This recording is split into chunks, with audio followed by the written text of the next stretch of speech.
నిర్మల్ జిల్లా బాసర సరస్వతి క్షేత్రంలో అర్చకులు వేదభారతి నిర్వాహకుల మధ్య గొడవ మరింత ముదురుతోంది. వేదభారతి పాఠశాలకు తాము వ్యతిరేకం కాదని బీజాక్షరాల నిర్వహణపైనే తమ అభ్యంతరం అంటున్నారు అర్చకులు. భక్తులను పక్కదోవ పట్టించి నాలుకపై బీజాక్షరాలు దిద్దుతూ అమ్మవారి ప్రతిష్టని దెబ్బతీస్తున్నారని ఆరోపించారు.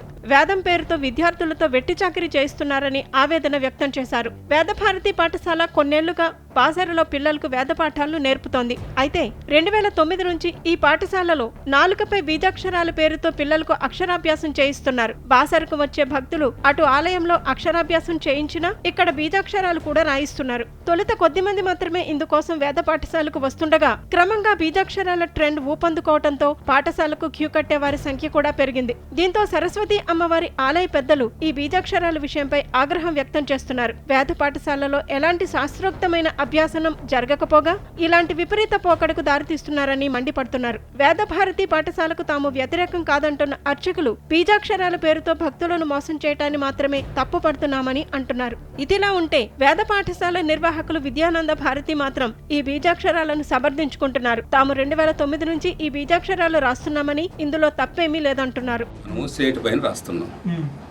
అక్షరాభ్యాసం అవే మంత్రాలు మనం 4 పైన రాస్తాం. బీజాక్షరాలు అమ్మవారికి బీజాక్షరాలే వైదికంగా ఉన్నటువంటి మంత్ర బీజాలన్నీ కూడా పిల్లలకి పెద్దవాళ్ళకి అందరికీ రాస్తున్నాం. ఇప్పుడు నేను వచ్చాను బాసర్లో, అమ్మవారు వచ్చాము బీజాక్షరాలు ప్రారంభించాము. కొన్ని సంవత్సరాల తర్వాత ఇది ఒక పరంపర ప్రారంభమవుతుంది. ఇప్పుడు నేను కొత్తగా ప్రారంభించిన బాగుండి, కొత్తగా నేనేం ప్రారంభించలే. కాళిక అమ్మవారు అక్కడ కాళిదాసుకి రాస్తే ఇంకా పెద్దవాళ్ళు అందరూ రాస్తున్నారు కాబట్టి మనం కూడా మన పరంపరను అందించడానికి